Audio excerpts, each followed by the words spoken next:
voilà mbokk yi asalaamaaleykum dellusiwaat nañ ci suñu émission bi nga xamee ne moo di jano bi tey nag ñu toog ak koo xam ne kii mën naa wax ne ci kër gi la bokk mais gëj na fi trop muy ministre Abdou Fall bi nga xamee ne kenn dootu ko présenté kenn ci biir réew mi ñu nekkoon amoon fi ay fonctions yu bëree bëri fonction ministérielle ci jamono yi nga xamee ne Ablaye Wade mi ngi fi nga nekkoon nga fi ministre bi ñu dénk wàllu santé ci ay jamono sa jaar-jaar ci wàllu syndicalisme également kenn du ko wax kenn.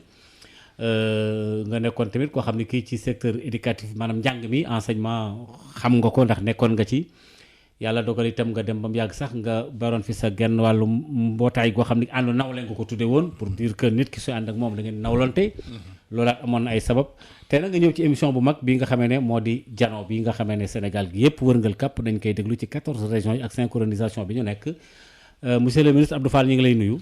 maa ngi lay fay Maodo di xamal toujours rek ni ma la ko mës di waxee.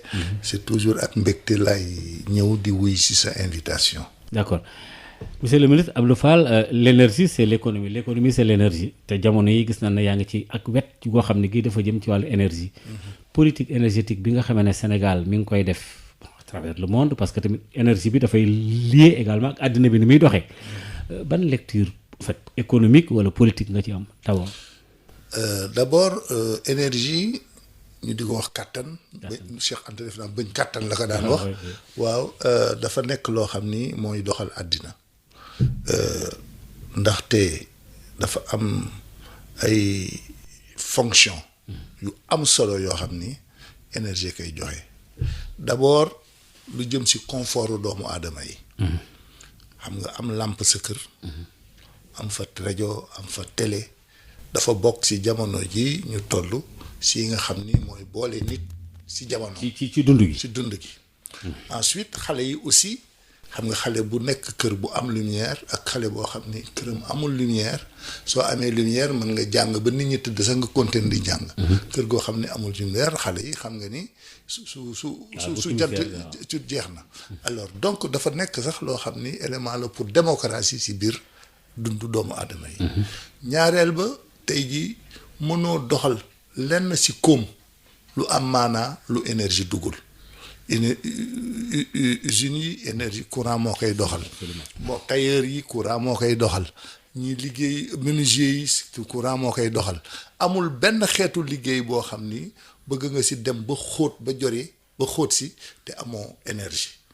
ñetteel ba aussi côté sécurité xam nga kii saay-saay lëndëm si lëndëm la ko caay-caayam gën a yombe mais fépp bërëb bu leer wax nañ ni sax seytaane sax bëggul bërëb bu leer.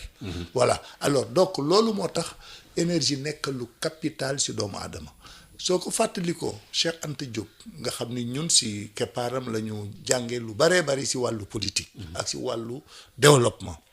1957 ëpp na juróom-ñaar fukki at juróom-benn fukki at si ren bindoon na téere boo xam ni dafa wane. Afrique li nga xam ni di xeetu nit ku ñuul li ko yàlla may yëpp ci wàllu énergie bi ñuy jëlee ci jaww ci ngelaw li bi ñuy jëlee ci géej gi bi ñuy jëlee ci jant bi xeetu ak bi ñuy jëlee ci gàncax gi yooyu yëpp ba mu ko xaymaa mu ni Afrique su fekkoon ni taxaw na ba jëriñoo loola dana mën a non seulement lépp lu ñuy soxla ci courant danañ ko mën a régler ci biir Afrique waaye Afrique dana mën a jaay courant ngeen li des ci àddina bi alors donc loolu yëpp. mais lu retardé loolu. alors lu ko retardé c'est que bokk na ci d'abord gestion politique c'est... bon liberté wóor mooy xam nga problème mu Afrique bi mu am. mooy ñun dañu jógtee ci wàll yu bari jógtee topp tubaab yi. ouais absolument. waaw xam nga soo xoolee réew yi dabe bu gaaw a gaaw. bi nga xam dañ leen nootoon ñun ñu noote woon. ñu ne nit ñu coloniser ñu woon comme nit ñu coloniser. Chine ba muy moom boppam 49 la yeeweeku. nga dem yoonam. Inde moom tamit ci indépendance yi defe naa 48 49. war yooyu la moom boppam. juste après guerre bi. après guerre bi la moom boppam. voilà mais tey jii soo xoolee Inde même Vietnam mi nga xam ni 70. 75 la ñu moom seen bopp. tey jii Vietnam soo fa demee ku la ni réew mi mosoon nañ ko noot doo ko mën a gëm parce que ñoom chance bi nga xam ni moom la yeneen xeet yu réew yooyu am te loolu bokk na si ñaareelu enseignement bi ñu jëli Cheikh Anta mooy Cheikh daf ñu mës a xamal ni nit mënul réew mënul dem su fekkee ni si làmmiñu jàmbur lay liggéey. ci làkku jàmbur làkku jàmbur. te ñun Afrique cat boobu moo ñu topp soo ko xoolee làkk yi nga xam ni moom lañ fiy jëlal Sénégal suñu ñi boroom xam-xam yépp ñii si làkku arabe lañ ko jële ñii si làkku français lañ ko jële boroom xam-xam ñi sit yëpp soo gisee kilifa diine yeeg yooyu yëpp ñuy topp seen xam-xam jànge wuñ ko si seen làkk wañu nàmp jànguñu ko si wolof jànguñu ko si séeréer si arabe lañ ko jàng maîtriser ko nag waaye arabe comme dafa àndoon ak diine nit ñi téye ko am nuñ ko tëgge noo xam ni dafa dem sax ba xaw a jaxasoo ak sunu aada alors français aussi soo ko xoolee cadre yëpp yi jël am xam-xam ba ñu ràññee leen si àddina ñoom it ñu si ëpp si njàngum français la ñu jaare alors loolu rek mooy bokk na si catu Afrique alors que Chine gone chinois su duggee école si làmmam lay jànge gone Inde su duggee école si làmmiñu Inde lay jànge gone gu Vietnam su duggee l'école si langum vietnamien lay jàppe te ñun ñii nga xam dañuy liggéey si borom wàllu njàng borom xam-xam yu mag yi si mës a gëstu nee nañu nit bu démarré si làkkam loolu dund nañ ko fii Senghor si temps wu Senghor classe expérimentale yoo xam ni da ngay jël ñaari xale kii démarré français kii démarré làkkam muy tuba muy wolof wala séeréer wala ak bu mu mënti doon mu jàng ko ñetti at ba pare doog a jàng français mais bala moo laata jàng français fekk na mën na bind mën na lire mën na compter gis nga kooku si benn at dana dajale lu mu rëccoon si ñetti at su fekkoon école français la jaar oui expérience boobu dund nañ ko fii président Senghor laata mu jóge fii expérimenté na loolu fii. jël benn élève jox ko làkk maternelle am. voilà ak jëlee école dugal ko école tubaab ki ñu defal gis nga ba ñu defoon commencé woon seen làkk maternelle seen làkk làmmiñu bopp. ba ñu demee ba CM2. amu si kenn ku amul entrée en sixième. ñëpp at mi ñëpp. Senghor à la fin. Taawu Senghor dans les années 70 les classes expérimentales on a repris ça encore si taawu Diouf dans les années 80 defaat même expérience bi classe yi nga xam ni ñoo jaaree par exemple gis nga am nay xale yu sax daluñu woon école dañu raté woon école. ñu dabee di leen créer ay ce qu'on appelle les écoles communautaires nga xam ni xale yi ba ñuy dugg juróom-benn at ñoom ba ñu fay dugg am nañu fukki at mais ba ñu duggee école communautaire ba ñu commencé si seen làkk wa ñu nàmpal séeréer joolaa wolof gis nga ñooña ba ñu demee ñetti at dab nañu ñi nga xam ni ñoo duggoon classe u français depuis 6 ans alors donc loolu mooy problème yi maintenant nag man du ñu nax suñu bopp parce que problème réew yi nekk dafa jafe xam nga problème mu làkk aussi dafa nekk problème bu jafe. codifier yenn voilà non soo ko waxuma sax codification bi pour que nit ñi nangu làkk. par exemple boo am na koo xam ni par exemple da ngay nekk si benn gox boo xam ni du sa doo goxu cosaan. sa doom ñu ni kon fii dañ ko war a jàkkal si làkk jàmbur beneen làkk la war a jànge mu andi ay résistance. oui yooyu ay problème la am nañ. voilà géographiquement ni Sénégal. voilà par exemple yooyu ay problème la. voilà yoo xam ni mi ngi am na loolu moo tax. facteur de blocage la. xam nga dafa am réew par exemple am na réewu Afrique yoo xam ne soo fa demee am na lu ëpp 2 fukki làkk kenn du nangu wax sa làkku morom français la ñuy jël di ko waxe ñoom ñëpp muy nekk patois boo xam ne ñoo koy fabriquer seen bopp ñun yàlla may nañu chance ñu am làkk boo xam ni ñëpp kay làkk. ñëpp ko dégg na dégg mooy wolof. loolu la c'est une langue d'unification boo xam ne suñu borom moo ñu ko baaxee voilà parce que wolof Cheikh Anta day wax ni du xeet. làkk la parce que ginnaaw wolof boo jël soo gëstoo rek dem si séeréer mbaa nga dem si tukulóor mbaa si pël mbaa si soose mbaa si leneen voilà mbaa si naar soo ne Fall ñun la naar voilà soo demee feneen voilà ma ngoog alors donc et pourtant ñoom ñëpp bokk nañu benn làkk di ko làkk alors donc problème mu linguistique làkk bi nag dafa nekkul problème bu simple soo leen ko fàttalikoo am na benn année benn candidat boo xam ni pulaar la woon docteur Omar Wane dafa ni woon man su ma faloo damay dugal làkk national yi te damay jël wolof ma def ko làkk bi nga xam ni mooy remplacer français après yéen ñu boole ko ak yeneen làkk yi mais ba mu ko waxee loolu sax boo xam ne si di ko yàqal campagne am voilà te moom moo ko sañoon wax sax dara du ko si fekk ndax pulaar la woon su fekkoon ab wolof moo ko waxoon mbir ma gën a alors donc da ngay gis affaire yi donc problème mu làkk loolu moo tax bokk na si facteurs yi nga xam ni Afrique tey si wàllu développement am na lu bari lu ñu rëcc ndaxte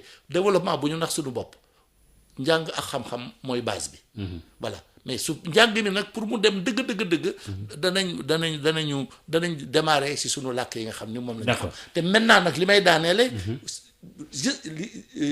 bu ñu wujjalee làkku bitim réew ak làkku biir réew naan voilà bu dañuy dàq français dañuy dàq arabe ndax suñu làkk loolu moom waxu caaxaan la parce que arabe ak français moom léegi dugg na suñu biir ba daanaka si suñu patrimoine la bokk da ngay boole kay làkk yi nga xam ni moom la ñuy waa réew mi di naan ak làkk yi nga xam ni aussi am nañ fi cër ba pare nga jàngaleel noonu lépp moom la ñu wax da ngay il faut que ñu pratiquer le bilinguisme wala le multilinguisme à l'école nga xam ni ñii dañuy làkk yëpp la ñuy làkkandoo dañuy làkk sa làkk cosaan làkk bi nga nàkk waaye aussi di làkk français di làkk arabe ak d'accord le ministre Abdou Fall xam nga fii ñu toll nii fi jamono bi toll te Sénégal tamit yóbbaale démarré na ci loolu gis nga guerre Ukraine bi bon comme li ma wax lekk énergie bi dafa perturber pouvoir d'achat sénégalais yu bëree bëri à travers l'Europe Afrique et cetera que aujourd'hui ñoom li ñu koy natte mooy dollar bi bu yéegee bon c'est terminé état yi sax dañuy dem ba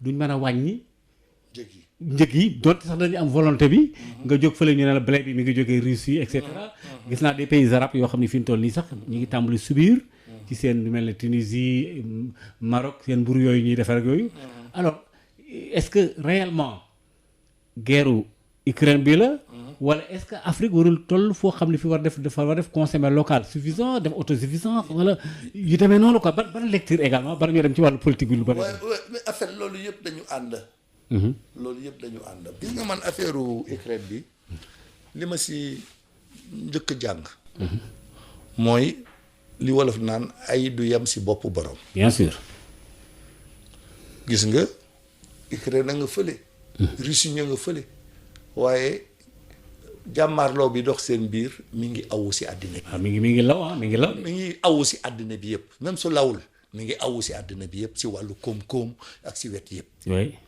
alors ñaareel ba fitna xam nga santé wér-gu-yaram ak jàmm mooy li gën a neex si doomu aadama mais bala ngaa xam seen valeur nga commencé koo ñàkk waaw tant que ñàkk ko mangoog doo xam lu mu la doon jaay mangoog oui nit fekk mi ngi am wér du xam li ko yàlla may bis bu commencé feebar la naan man kan ndeke lii la ma yàlla mayoon jàmm aussi noonu la mel si réew li santé mel si doomu aadama moom la jàmm dem si réew ñun ñi nga xam ni yàlla baaxee nañu am nañu ay jaar-jaar dugg nañu fii dugg génn wër xaw àddina bi fu ne ñu am luñ fa xam dem nañu réewu jàmm dem réewu fitna ñun ñoo xam réew mu nekkoon si fitna jàmm sàggan ba dugg si fitna lay fitna di jur si réew mais kay xam ni moom seen jàmm rek la ma sa dund du xam musiba yi contraire musiba yi fitna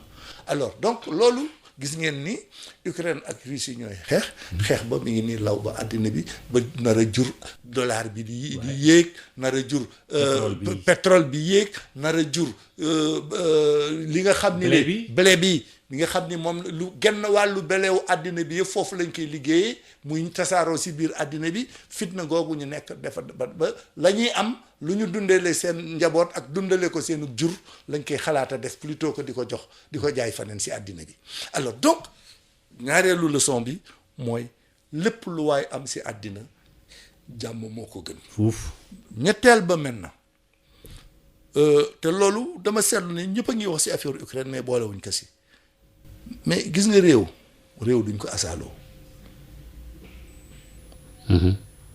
xam nga xale bi démocratie la ñu ne dëgg la démocratie moo indi président bi nga xam ne moo nekk tey Ukraine nekk président ba Zelensky xale la oui amul jaar-jaar expérience bi bariwul. amul expérience mais looloo tax mu sàggan ba dugal réewum ci situation bi. et vous croyez qu'il pouvait l'éviter. bañ a éviter mais bañ a éviter def nga ni man danaa dugg si def loo xam ni wóor na ma ni su ma ko defee lii la nar a jur sama réew te fitna gi su yegsee si ñun dong la yem tey jii amul benn doomu Europe wala Amérique boo xam ni. participe na si. waxuma dara seen doom yaa ngay xëy di jàngi seen jabar yi xëy di doxi seen soxlo. autant taxaw fële. soo demee Russie mi nga xam ni fa la bal yi di jógee xale yi gone yi Russie yaa ngi jàngi seen jabar a ngi xëy dem marché seen voilà. fitna yépp tey jii mi ngi dal ci kaw xale bi. ñu naan ko way jàmbaar nga yow yaay def léegi yaa def laa. réew duñ ko asaaloo réew dañ koy jox nit ku am expérience dañ waxante dëgg. ah oui réew duñ ko fooye surtout si àddina bu lëj bu jaxasoo bi ñu toll. man merewuma si kenn si mbir mi le ki sàggan ba réew ñu dénk la responsable réew nga sàggan ba réew ma tas sa loxo ña la sa dugal ba pare naan ñoo lay jàppale amu si kenn ku yëkkati benn baaraamam wala fi dañuy wax ni ñàkk bopp weesul ngay xalaate xeexe doole jàmbur doole jàmbur kenn du ko xeexe. ay soo si dugg na nga ko mën ndegam soo ko mënee sax la wóorul ni danga si génn sàggantumaak soo xamee ni mënoo ko lii xam nga ni soo ko defee lii lay jural du ma si dugg. waaw absolument parce que mais oui. et puis comme waaj daf la tim dina sànni ay bomb rek jeex na. te moom dëkkam a ngi dox. dëkkam a ngi dox voilà ña lay bravo di la tàcc ñoom it seen dëkk ngi dox seen doom a ngi jàng di liggéey seen jabar a ngi xëy dem marché seen borom kër xëy dem seen métier. yow sa réew tasaaroo. moom voilà le vrai sujet. bi nga xam ni leçon biñ si war a njëkk a jënd man ñaari leçon yi ëpp solo mooy fitna képp ku koy yee. xamal ni noonu nit ñi nga. ñaar képp ku sàggan ba sa réew nga di ko dénk nii rek di ko asaaloo xamoo li ngay def. il faut que nit ki am. maturité am jaar-jaar am expérience état du caaxaan xale bi ko doon théâtre yow suba ñu def le président de la République si réew mu mel noonu mais quand même réew mi tas sa loxo comme ça ngay wër si kii naan way Amérique dimbali leen ma dimbali Europe yéen nag may seetaan alors que yow bomba yaa ngi daal sa waa kër 3 millions say doomu aadama ñu ngi wër xamatuñu fu jëm mais fu nekk ñu di fa làqatu ma voilà la leçon principale que je veux tirer de cette affaire là. d'accord ba léegi ñu ngi ci janoo bi ak le ministre Abdou Fall alors dans enseignement bi ñu nekk nii njàng mi bon léegi heureusement jàmm am na en tout cas jàmm am na parce que gouvernement bi bàyyi na lu bari nag ça il faut le dire et enseignants yi également reconnaître nañ ko que yu bari nangam en tant que koo xam ne ki yow nekkoon nga ci syndicat jàngalekat yi ñëwoon nga SUDES membre fondateur de SUDES jàngale fii dugg fu ne est-ce que tey yaakaar nga ni lii ak yi nga xam ne jàngalekat yi am nañ ko mën nañ ko préserver ba nga xam ne même année yi di ñëw grève moom léegi dañuy féete gannaaw léegi quelles sont les modalités yi nga xam ne bu ñu ci tegee suñu tànk xëy na bon affaire grève yi dana jeex parce que aussi quorum bi ñu war a atteindre pour heure yi ñu war a jàng parfois du mat maintenant mais la solution c'est. mais solution bi mooy toog waxtaan loolu moo tax man d'abord damay rafetlu décision yu jël parce que éducation bi dafa am ay jamono yu bari ci ay at yu bari dafa amoon ay lëj-lëj. parce que dafa amoon ay situation yoo xam ni. dafa doyoon waar da ngay gis ay jàngalekat bokk ci benn école. bokk même diplôme. bokk même formation amee même responsabilité nga am kenn ki di am solde boo xam ni dana dolloog ñettu. ñetti yoon solde moromam. situation yooyu dafa amoon nag lu ko indi woon. li ko indi woon mooy bu ñu fàtte ni ñun dañu toog ñaar fukki at yoo xam ni Banque mondiale ak FMI dañ ñu woon ñoom ay école ak ay santé ak yooyu dootuñu dese seen xaalis voilà alors jamono boobu nag la amee ñu yeewu suba mu tombeek jamono bu population bi yokkoo nga xam ne at bu ne xale yii ñëw pour war a dal dañuy gën a bari te alal ji ñu doon def ci école bi di gën a wàññeeku looloo taxoon ñu doon tuut ay pexe yi gis nga soo ko leen fàttalikoo demoon nañ ba def classe à double flux nga xam ni benn maître da ngay amee ñaari élèves ñaari classe voilà su bii nga jàngal leen suba bii nga jàngal leen ngoon dem nañu ba làmb aussi su li ñu tuddee volontaires yi nga xam ni da ngay jël benn étudiant voilà former ko muy jàngale du am solde volontaire dañ koy neexal rek ba suñu demee ba jimmi jamono ñu xool du ñu lijjantee mbiram yooyu ñoo dajaloo ci école bi dajaloo woon ba mu am ay situation yoo xam ni jàngalekat yi mënatuñ ko woon supporter situation bi explosé alors côté boobu nag ñu gouvernement bi di def ay efforts pour normaliser situation yi di def mais à chaque fois problème yi di gën a yokk cette fois-ci nag li xew mooy président wax dëgg yàlla dafa li tubaab bi dox dafa jël problème bi à bras le corps il a pris le taureau par les cornes. maanaam dafa song problème bi daal ne liñ si mën a def yëpp vraiment pour wàññi jafe-jafe yi ak satisfaire enseignants yi ñu def ko. ba tey ji enseignants yi seen bopp nangu nañ ni ak yi ñi am ñu ngi koy tuddee ay ak historique.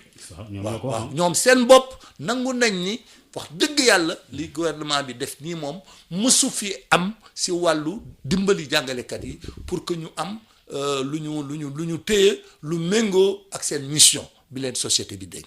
alors ba nga xam ne léegi problème bi sax pour ñoom mooy est-ce que engagement yi gouvernement bi jël gouvernement bi mën na ko respecter.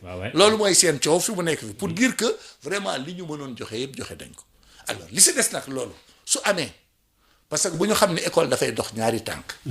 école ñaari catégorie ñaari nit ñoo ko séq fondamentalement.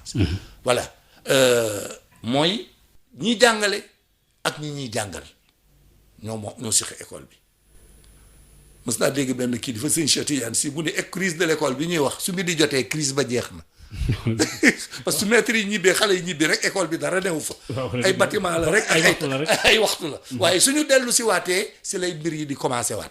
enseignants yi am lu leen naqari élève bi wàcc na ba mu demee am na lu mu gis këram si yoon wi am na ku ko tooñ kële ba muy ñëw fekk kër ga jafe-jafe añul wala reerul donc loolu yooyu yëpp mooy dajaloo ba crise am alors donc ñi nga xam ne ñoo séq école bi jàngalekat yi la ak élèves yi. alors li nga xam ne nag moo fi am boobaak léegi jàngalekat yi suñu meree am jafe-jafe ak gouvernement bi élèves yi ñoo si loru ndax loolu da daan mooy jur grève yi te ñun grève yi jiguñu. ah bon jiguñu parce que bu ñu fàtte ni benn tegtal rek xale wu japonais. bu nekk Japon. at bu nekk dana jàng 1300 heures si biir école am. lu mu gàtt 1300 heures de cours dana ko def gone Sénégal xam nga ñaata heures de cours lay def. 900 heures. juróom-ñeenti téeméer. kële di def 1300 si làkk wu mu nàmp. junneeg ñetti téeméer nangam. si làkk wu mu nàmp ñun ñuy def 900 si làkk wu ñu nàmpul xam nga ni loolu soo koy dund ba pare te 900 yi il faut que nit ñi xam fi mu jógee. mooy bu leen fàtte ni école bi ba fi tubaab yi nekkee tubaab yi mënuñu woon supporter nawet fekk leen fi. oui waaw ndaxte malaria bi. ak paludisme bi paludisme bi. yooyee antanuñ ko. parce que ñoom su leen di dal dañuy de fukk yu mu dal soo moytul juróom-ñaari fekk ñàkk seen bakkan. loolu moo tax dañ daan gaaw a tëj école bi dem France ba octobre ñu dellu si waat vacances su ñeenti weer yi looloo ko indi. ah bon ah oui. c'est le colon qui a. mais bien sûr situation boobu la woon français yi mënuñu woon toog di xaar fii ay nekk fi di juillet ak août di leen fi fekk parce que ñu moytul genn wàll gi di ñu ñibbi. ak sibiru bi surtout que jamono boobu. oui donc loolu moo tax ñun suñu crédit horaire tollu nii. alors gone gi nga xam ne nag dafa nekk si réew moo xam ni moom réewu boppam la ñu làkk seen làkk mos ñooñu 1000 suy kii di def 1300 heures de cours si làkk wu mu nàmp suñuy doom ñu ngi def 900 heures de cours si làkk wu ñu nàmpul ba pare boole kat su xale yi meree grève su maître yi meree grève ba nga xam ni da ngay toog at yoo xam ni presque genn wàll gi sax duñ ko jàng mais loolu réew bu la ni mën na dabe si condition yooyu waxul dëgg loolu moo tax nag ba gouvernement bi defee effort yi mu def yépp pour jàppale jàngalekat yi te ci lu jaadu nañ waxante dëgg voilà reconnaître seen mérite reconnaître seen droit defal xuus si ni mu xuusee waxtaan léegi nag jot na nag pour que ñu bàyyi xel xale yi loolu moo tax président yamul rek si jàpp ni nañu régler problème yi vraiment pour que mu féete boor mais daf si boole ni nañu taxawal benn kuréel lu muy tuddee conseil national pour l'éducation et la formation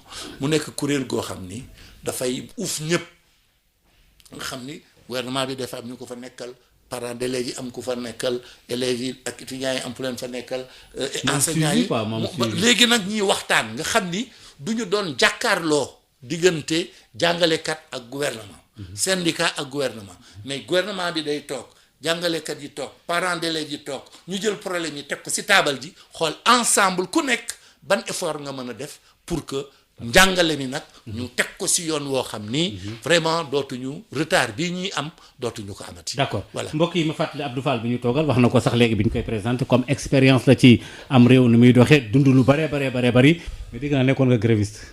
ah waaw mais ñun ñëpp Maodo moom faaw nga cokkaas si waaw. mais maa ngi xamal leen na. ñun ba ñuy créer SUDES en 1975. diggante 75 ba 1983. jamono jooju SUDES moo doon syndicat bi ëpp doole. ci Sénégal en tout cas si ëpp doole Sénégal la bokk. moom SUDES jamono boobu man maa nekkoon naa fa premier secrétaire général chargé de la temps boobu instituteur la. revendication école alimentaire yëpp maa ko yoroon. jamono boobu Simou Pathé Gueye moo yore woon affaire professeurs yi. après kii jël ko wal Joojo Njaay ba ñu jógee foofu temps boobu Ablaye Bathily moo yore woon revendication université. enseignement supérieur. Souleymane Loum moo yore woon revendication wu inspecteurs yi les corps de contrôle. dans les années 79 la woon loolu. avant 80. temps wu Senghor. Senghor était là. temps wu Senghor. ñoo ëppoon doole ci syndicat. benn bés la ñu mës a grève.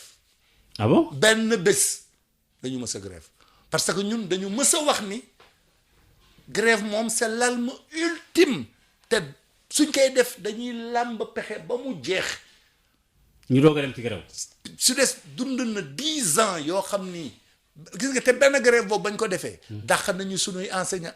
toog nañu at yoo xam ni ñun ñoo doon fayal sunu ñu dàq ñi seen solde pour wan rek doole ji syndicat bi amoon. ok. waaw à l'époque képp on avait radié près de 100 enseignants jamono boobu. dàq leen école bi. Senghor na leen génne dàq leen génne.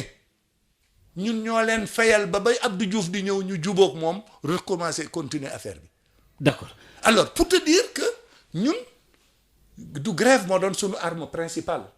mais vous daan nañu revendiquer daan nañu def on organiser nag des journées d'action. ok mais aussi on faisait de grands séminaires yoo xam ni amul ba ñuy def états généraux d'éducation et de la formation. c'était en 81. c'était en 80 mooy ba Senghor Abdou Diouf Senghor demee. fin 80 Abdou Diouf ñëw. oui. janvier Abdou Diouf organiser les états généraux de l'éducation et de la formation. ba ñuy dem états généraux yi yóbbaale nañ fa 111 propositions téeméeri propositions ak fukk ak benn yépp yoo xam ni téeméeri yépp si nu ñuy fexee ba école bi gën a jëm kanam la 111 propositions pour sauver l'école et la fonction enseignante mais sur les 111 jàppal ni 100 yi mi ngi naka la ñuy améliorer les conditions d'apprentissage les conditions d'étude des élèves et les conditions de travail des enseignants pour que école bi am les meilleures performances possibles. d'accord loolu am na solo parce que loolu pour ñu xamul histoire bi ñu nekk loolu xam ne nekkoon nga syndicaliste nekk jàngalekat nekkoon SUDES. alors lu bari nga suivre yaa ngi tudd ay années 81 ay 75 mais c'est en 82 am na benn affaire bu fëlloon au sud du pays. aujourd'hui ñu ngi remercier ak di encourager armée nationale bi parce que ñu ngi def benn liggéey boo xam ne bi ñu bari rafetlu nañ ko pratiquement sénégalais yépp te bëgg nañ jàmm am Casamance. ñoom ñu ngi ci seen mission loolu mooy seen liggéey. alors en tant que koo xam ne kii yàgg nga ci réew mi xam yi xew Casamance dund nga ak Abdou Diouf dund nga ak Senghor Cheikh Anta Diop. alors tey jii soo doon toog di def benn lecture delluwaat ginnaaw ak looy joxe conseil problème Casamance bi. problème Casamance bon ça va finir en tout cas yaakaar nañu lay bu jeex. espérons waaw vraiment. espérons. te honnêtement li nga xam ni moo si metti li si metti dëgg mooy Casamance dafa nekk région bi. amul région bu ko ëpp solo si Sénégal. yàlla def malheureusement seytaane dugg si ba at yi yëpp. ñu nekk li ñu nekk. vraiment. mais seetlu nañ aussi ni population yi. wax dëgg neex yàlla doy nañ si bu yàggee waaye am na ay groupe yoo xam ni ba tey ñoom ñoo continuer rek dëgër fa ñu dëgër si lu ñu dëgër. Des intérêts. voilà alors loolu nag tey jii yaakaar naa ni réew mi yépp nag dañu war ànd def solidarité ak armée bi pour que ñu mottali lii. te xam ni vraiment su fekkee ni waxtaan la su fekkoon ni muñ la su fekkoon ni laamisoo la yépp wax dëgg neex yàlla nag waa def nañ si lu doy mais dafay am nag foo xam ni soo fa tolloo état day jël responsabilité am. parce que man damay wax toujours hein ñun école ñun dañu xam nga ñun sunu génération dañu am chance su ne mag si ay kepp jaar gimmi si keppaaru ay mag yoo xam ni dañ leen déggaloon ñu jàng lu baree bari si seen keppaar waaw alors bokk na si leçon politique yi ñuy njëkk a jàngal ñun ba ñu nekkee ndaw yàlla xiir ñu si politique mooy dafa am ñaari mbir yoo xam ni réew du ko caaxaane mooy unité nationale moom loolu moom duñ ko démocratie bokku si waaw tegal fële. yi unité nationale moom ku ko laal réew mi dajaloo jàkkaarloo yow defal waaw. kenn du ko perturber. kenn du ko perturber unité nationale cohésion nationale loolu kenn du ko négocier waaw Sénégal moom kenn du ko dagg ay pàcc loolu moom kenn du ko nangu. état amul aucun état responsable au monde bu accepté loolu ndegam xoolal guerre Russie bi ak Ukraine bi xam nga lan moo ko indi mais réew mu ñi Ukraine ñi Russie jàpp ni seen noonu la ñun ñëw jàkkaarloog ñoom. waaw ndegam ñëw dend ak sa réew jaral na la nga bombarder ay nit sàggantumaak nag ku bëgg a jël sa pàccu réew ni daf koy yóbbu. waaw dëgg yàlla logique pour logique. logique pour logique. gis nga lii Ukraine Russie di def Ukraine. ku defoon asaka gi Amérique. tey jii raser dañ la ba nga jeex tàkk. parce que seen unité nationale. duñ ko laal mais seen sécurité nationale la c'est une question de sécurité. sécurité nationale kenn du ko fooyee. unité nationale kenn du ko fooyee. oui gis nga mais nation xam nga lan la représenté si réew. li ndey représenté si doom. c'est fort doom waaw c'est très fort. ndey li mu représenté pour doom moom la nation représenté pour réew. et que comme li nga wax am na foofu bu ñu fa. sa ndey xam nga moom mën nga muñal ku nekk mu def la lu nekk mën nga ko muñal sauf ñu attaqué sa ndey. oui donc jàppal ni ndeyu réew mooy nation mooy rëdd yu ñu ko rëddal. foofu kenn du ko laal. alors loolu mooy li ñu dul négocier ci politique. ñaareel bi ñu dul négocier mooy li ñuy wax autorité de l'État réew. nation mooy ndey bi état mooy baay bi sa baay kenn du ko jege. c'est l'état quoi. oui c'est l'état état day am autorité waaye nag autorité ak autoritarisme nag jotewuñu dara. waaw. waaye nag tubaab ji dañuy wax ni un état trop fort nous écrase. waaye un état faible nous met en péril. waaw il faut que mu équilibré. waaw il faut que mu am équilibre parce que état dafa bari doole. waaw mënul utiliser li mu yor. non état dafa bari doole waaw loolu tax man moom lan la doon wax sànq état duñ ko jox ko amul expérience. waaw il faut nga jox waaw. déedéet waaw. wóorul sax. wóorul loolu mooy catu Ukraine tey musiba bi mii dal seen kaw ay kilifa yu matul kilifa yu ñu yox réew ma moo ko waral du leneen man loolu laa gëm. ok voilà alors donc unité nationale bi. wax dëgg neex yàlla moom duñ ko négocier loolu moo tax Sénégal yëpp dañu war a ànd wax ginnaaw union sacrée pour la défense de l'unité et la cohésion surtout que dañu waxante dëgg nag président Macky Sall li mu réussir gis nga pont bi diggante parce que réew day am li tubaab di wax continuité territoriale ba Sénégal moomee boppam ba léegi li indi continuité territoriale mooy pont bi ñu doxal suñu diggante Gambie. naxante Gambie ba mu yomb ba pare fël romb Gambie nga xam ni da ngay ndekkee Ndakaaru añee Ziguinchor. départ.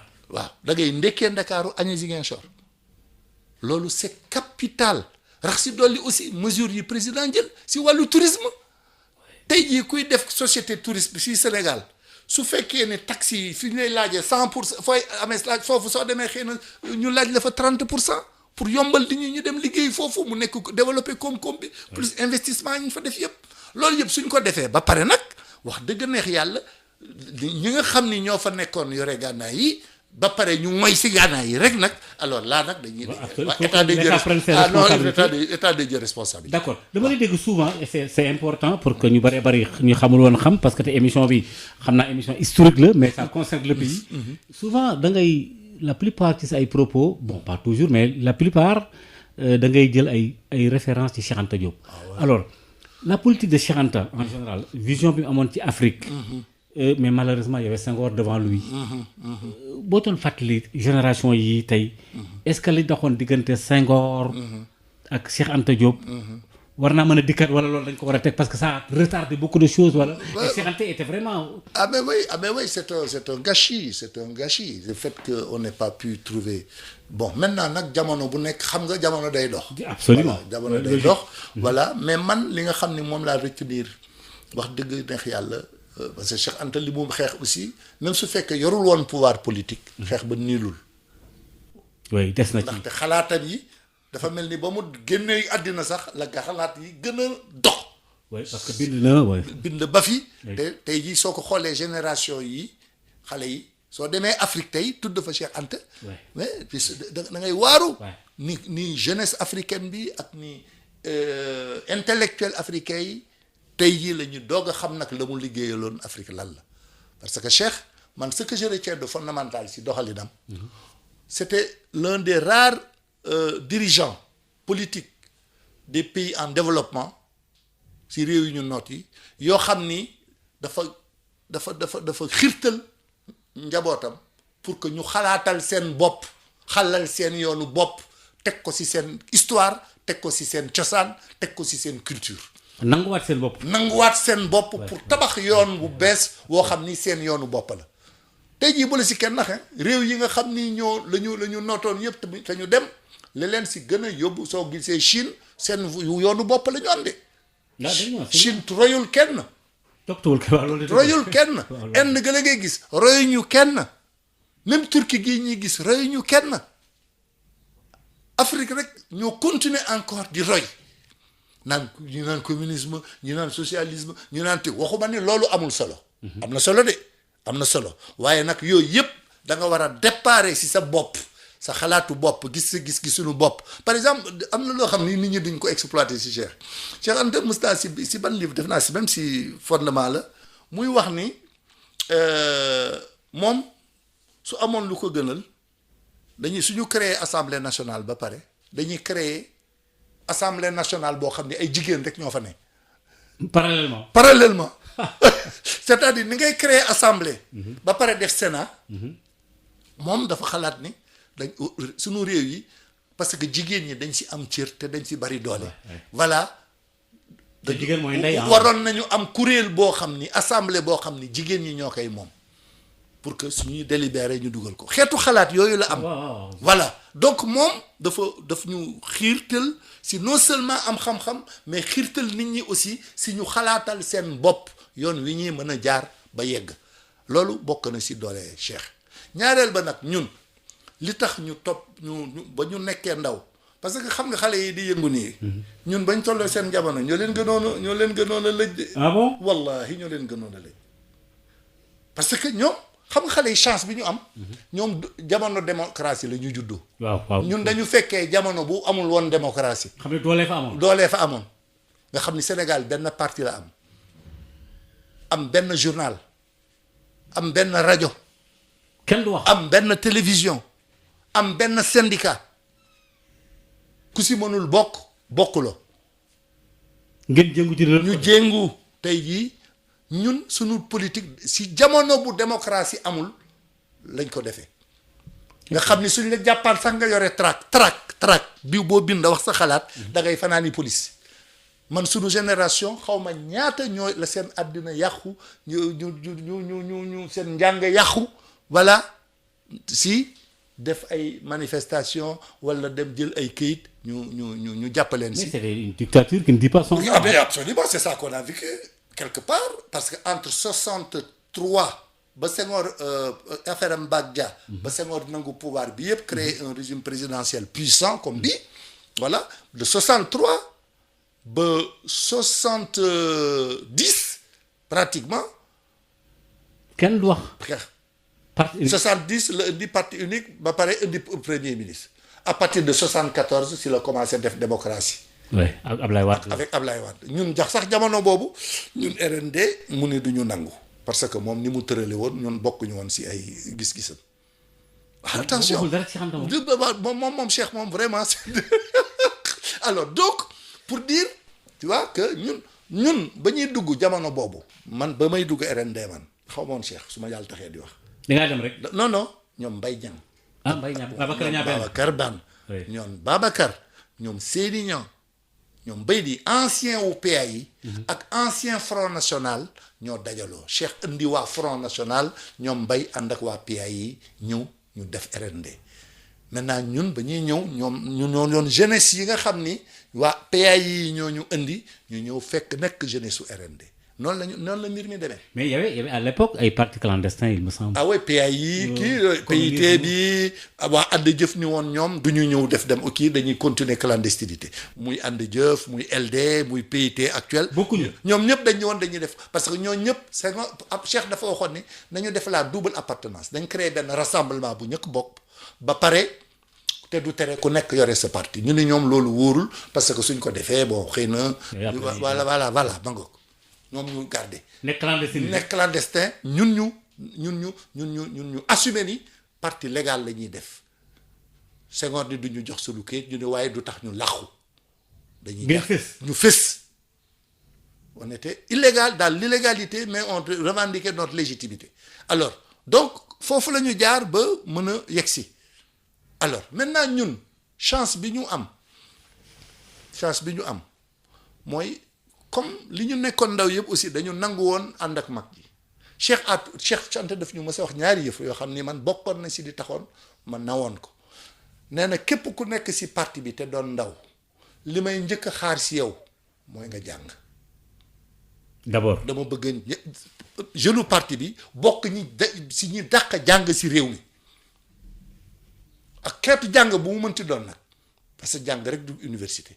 man xeetu jàng bu ma ku ne daal wet ga nga ne moom fexeel ba mën fa si waatu xam-xam ñaareel ba mu ni aussi ñaanuma yàlla bés seen kenn si yéen seen wéyjur di ma fekk fii naan ma sama loxo doom walla sama bëtu doom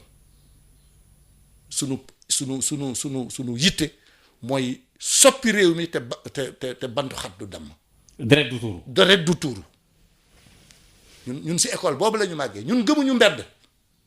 bon ay marché gëmuñu ko ñun li ñu gëm mën nañ sax mën nga protester mën nga sax marché waaye violence moom gëmuñu ko ñun li ñu gëm la mooy démocratie. mais d'accord parce que comme nekkoon. alors ba daanee point boobu. Ablaye Wade aussi. coow li muy bari yëpp il a toujours dit je ne marcherai jamais sur des cadavres pour arriver au palais. waaw il a plusieurs fois. lu mu tàng. su demee ba affaire bi dara ëpp loxo rek mu taxaw mais loolu mooy rôlu kilifa doo topp sa mbumbaay bi rek doo topp mbumbaay déedéet bi kilifa doo topp mbumbaay yorewul réew déedéet. mais lan moo indi woon kon grève 88 bi bu fekkente ne moment boobu Senghor moo fi nekkoon. ñoom Decroix jàppoon nañ leen fi Mamadou Diop Decroix à l'époque je crois. non ça c'était ay non. grève 68 temps Senghor 68 69 waaw 68 la dama non grève 68 c'était un mouvement mondial. ah bon c'était un mouvement mondial. c'était en France. addina yëpp ñoo yëngu woon ndaw addina bi yëpp ñoo yëngu woon voilà Sénégal bokkaale si. en 68 oui 68 la woon waaw si la ñu Senghor daal di tëjee université bi ñii mu jël leen dugal leen si armée bi voilà ñoom Bathily ñu kii leen ñii ñu voilà et cetera parce que temps boobu attention moom lay wax xam nga xale yi ñoom dañuy ñëw fekk démocratie bu sotti. dañu ko sampal ba pare dañu ko sampal ñoom dunduñu régime bu non ba ñàkk démocratie loolu tax ñun mënuñu bokk taxawaay. suñu taxawaay ak ñoom mënul doon benn parce que ñun dañu dund. jamono bu amul démocratie dund ak d'abord démocratie ñoom dañu fekk rek yëpp sotti rajo yi ne fii ku bëgg a wax journal yi ne fii ku bëgg a wax télévision yi soo ñëwee takk sa cravate làkk sa tubaab saaga ba doy lete dara du la si fekk réseaux sociaux yi et cetera alors que ñun déggoo li ma la wax xaaju guddi nga daan jël tract dëbbal ko si kër pour que waa kër ga wax sa opinion suñ la jàppee yaa nga yeewoo kaso ba soo moytul sa njàng wala sa métier sa liggéey fa nga koy ñàkke ñun foofu la ñu jaar. d'accord loolu tax ñun loolu tax suñu démocratie aussi ñun nañ ko fooye. dafa war leer aussi de. démocratie bii nii. bon ñun ñu ko xeex ba mu yegg si du ñu seetaan ñu di ko fooye mukk si àddina. waaw d'accord parce que comme yéen a ko samp ba. oui du ñu seetaan ñu di ko fooye. très bien léegi nag tudd nga ko léegi. pardon par exemple ci réseaux sociaux yi. am na ñu ne réseaux sociaux à la limite. dérive yi ci am day dem bay tax day indi sous-développement. mais bien sûr. am na ñu wax ne on perd beaucoup de temps. nekk ci clavier bi soo ba ngoon. am na xam ne dañuy saaga fii. waaw mais léegi loolu est-ce que techniquement mën nañ joyantiwaat wala est-ce que ay mesures ñu jël ko wala. waaw xam nga problème bi mooy. c'est terrible problème bi mooy loolu problème bi mooy àddina dafa dox. àddina dafa soppeeku am ay jumtuwaay yu bees xam nga léegi mën nga toog sa kër am sa créer sa rajo. bien sûr. mën nga toog sa kër créer sa télévision. donc léegi citoyen bi amatul un émetteur et un récepteur chaque citoyen mën na nekk à la fois émetteur et récepteur foofu la technologie toll. alors maintenant nag loolu lépp a ngi si biir tey jii réseaux sociaux yi ñu bari fa la ñuy profité di def yu naka su dul noonu. yoo xam ni mën naa ñàkk wax dëgg yàlla. ay wax yu ñaaw ak ay xasteek ay xawma la mais aussi bu ñu fàttee ni réseaux sociaux yi mën nga fa dugg lépp lu la réeroon si xam-xam. nga jël ko mu doon njëriñ. mais pourquoi préféré wuñ boobu. mais loolu la mais nit ñi pourtant ni mu amee ñuy jëriñoo safaan bi la amee ñuy yëri foo njëriñ bi am na sama benn xarit yàlla na ko yàlla yërëm Talibé Fall daf su doom ji sët doomam ñëwee ni ko mais papa waaw mbir sàngam yow loo si xalaat mu ni ko wax ma li sa nijaay Google wax ba pare bala laa tontu parce que xale yi léegi voilà dañuy gëstu ba pare doog a ñëw wax ak yow alors di la laaj donc tey jii mën nga toog sa kër di sàkku xam-xam si réseaux sociaux yi suba ba ngoon comme mën nga nekk toog sa kër di wax lu ñaaw si àddina bi suba ba ngoon alors foofu loolu tax li tax man dama gëm ni nit ñi àddina da ngay écoute mënoo si dara àddina day dox. voilà su doxee nag. da ngay voilà ma ngoog dafa am kilifa gu doon wax ni nuru sa baay nuru sa jamono ko gën. waaye nuru sa baay nuru sa jamono chance la. voilà alors léegi il faut que ñu xam ni aussi àddina bi soppeeku na ñu xool naka la ñuy utiliser njumtuwaay yooyu pour def si lu baax voilà man noonu laa gisee pour l'instant. kenn mënu si dara parce que ki toog si bërëm di saaga suba ngoon kooku loo si mën. mënoo si dara te doo gis. doo ko dégg. mais Abdou fan yi ñu génn dafa mel ne tukki woon nga est-ce que professionnellement da nga demoon ci affaire énergie bi wala c'était personnel. wala yaa ngi doon xool énergie solaire beeg yooyu fi ngeen ci toll. yëf yi. bon alors wala bon. les deux d'abord il faut savoir que man énergie ñun bu leen fàtte di formation Mbaye Cheikh Anta la ñoom. oui. man bokk na ci fierté yi ma gën a am tey jii ci sama parcours de vie. ginnaaw xale yi nga xam ne yàlla baaxee na ma ñu jaar samay loxo ma formé leen. su ma dajee ak ñoom ñu réussir mu nekk sama mbégte. te réussite du rek réussite scolaire bu yàggul recevoir naa sama bureau samay anciens élèves yoo xam ni ñii nekk nañu ay universitaires dem def ay trucs mais ñii ñu ngi nekk ay nit ñu am maanaa yore seen yore seen njaboot. tu vois muy jigéen ak góor tu vois. ñafe ba réussir leur vie voilà parce que réussir une école démocratique du école bu lay boo xam ni ay ingénieurs rek ñoo fay génn ak ay docteurs. école démocratique mooy ku nekk dañuy xool day def sélection orientation. ki nga xam ni dafa yàlla daf ko neexal xelam nga jàppale ko mu dem ba sori ki nga xam ni activité manuelle la miin nga teel ko see orienté ki nga xam ni artiste la nga orienté ko artiste ki nga xam ni sportif la nga yónnee ko fa ki nga xam ni spirituel la nga yónnee ko fa loolu mooy une école démocratique donc moi j'ai deux fiertés aujourd'hui dans mon parcours professionnel à chaque fois que ma rencontré su may ñaari élèves ñu jaaroon sama loxo yàlla def ji nekk ay borom kër yu ñu respectable dama siy bëgg xam ne lu mu bon am na lu ma contribuer si lii mais beneen bi mooy centrale solaire bi nga xam ni ànd naa ak ay partenaires ba indi ko Mérina Ndaxaar suma frère ay méru ñi ngi yombalal ma ko ba tey jii ñu mën fa produire 30 mégawatts d'énergie boo xam ne si jant bi lañ ko jëlee mu mën a indi courant si 200 000 ménages au Sénégal 200 000 ménages ñaar téeméeri junni buntu kër lay génn si courant ba foofu te courant la boo xam ni du jaxase àddina bi ndax si ñu ngi ko defee si jant bi solaire. mais ça c'est important. waay waay ba pare yàlla nangul ma aussi tubaab yi ma ko doon liggéeyal ma ñaan leen ni aussi ñu may ma ñu tudde ko Cheikh Anta. ah bon ñu nangul ma ko ba pare mu ñu bind président Macky Sall mu nangu ko bég si yónnee premier ministre mu inauguré ko la centrale Cheikh Anta Diop man ça c'est une de mes plus grandes fiertés parce que dama xam Cheikh Anta li mu liggéey si xam-xam pour promouvoir te ba ma koy def aussi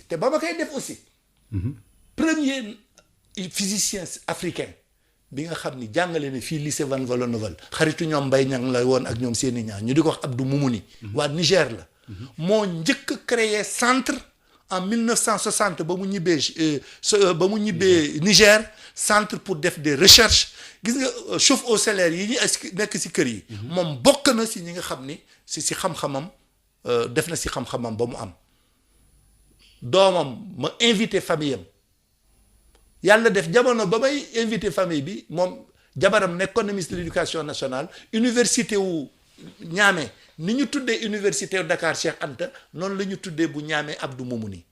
ah mais parfait.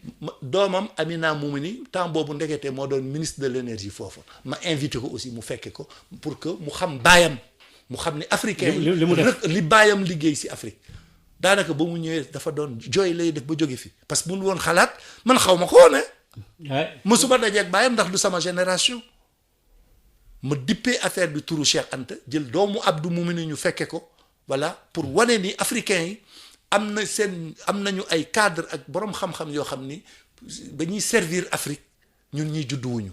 ah c'est important waay donc man loolu mooy sama grande fierté. en tout cas bokk na si. alors lii nag su ma sañoon pour man voilà Cheikh moo gën Cheikh mook Senghor ba mu defee lii loolu am na solo amul solo li ñu si waroon def ñun def nañ ko. c'est terminé li si des kay. mooy yoon yi mu xàll yi naka lañ koy doxalee te li si jiitu Cheikh li mu mës a wax mooy li mu gëm mooy Afrique ku ko bëgg a dimbali na xale yi jàngi. d'accord na xale yi jàngi ñu am. ils n'ont qu'à s'armer de science jusqu'aux dents noonu la ko doon waxee. absolument parce que moom il a été scientifique. mais voilà. très bien léegi monsieur le ministre daanaka benn minute moo ñu dese pour résumer léegi bon looy tàggoo Sénégalais yi aujourd'hui looy tënkee. tënk bi daal en grosso modo. grosso modo daal ñun daal man jàmm laa ni ma la ko waxee léegi daal li wér doon pour doomu aadama moom la jàmm doon pour réew ñun suñu jaar-jaar fi mu nekk nii ak li ñu yàlla baaxee si parcours ak expérience suñu cër mooy bokk ak xale yi ñun amuñu beneen ambition man fii mu nekk nii man amul lu ñu saf lenn rek a ñu saf mooy Sénégal naka la ñuy defee ba avenir u xale yi ñu encadrer leen ba def si ñoom formation bu leen mën a may ñu soppi seen réew parce que soppi réew du si coow ak fitna soppi réew mooy mën sa bopp waaw loolu daal pour man mooy message bi may adressé jeunesse bi mooy sénégalaise bi di message bi may adressé jeunesse africaine bi. d'accord jërëjëf monsieur le ministre ñu ngi lay sant bu baax a baax di la gërëm man kontaan laa trop parce que jàngalaat nga ñu sax lu bëree bëri ci wàllu histoire. fàttali nga ñu Cheikh Anta Diop Senghor les PIT PAI. absolument ay parti yooyu SUDES man. absolument noonu la demee woon. benn jour ngeen mas a grève ci àddina. benn bés la ñu grève te 10 ans te ñoo été le syndicat le plus puissant de ce pays. waaw mais loolu. mësuñu gëm grève. 24 parce que dañu jàpp ni suñu grévé suñu njaboot la ñuy lor parce que ñun ñëpp li ñu am tey ginnaaw yàlla si école lañ ko amee. école publique lañ ko amee. wax nga dëgg de. ñun ñëpp on doit tout à l'école publique. oui te waruñu ko yàq. waruñu ko yàq lépp lu koy yàq du jóge si ñun. la question de l'école publique est une question fondamentale en République. loolu kenn du ko caaxaane. d'accord wax nañ ci wàllu Casamance lépp maa ngi lay sant bu baax a baax di la gërëm. mbokk yi ñu doon déglu tamit ñu ngi leen di sant bu baax a baax di leen gërëm beneen dimanche incha allah daañu dikkaat ci beneen gan fii ci janaw bi jërë ngeen jëf merci beaucoup jërëjëf. merci Maodo.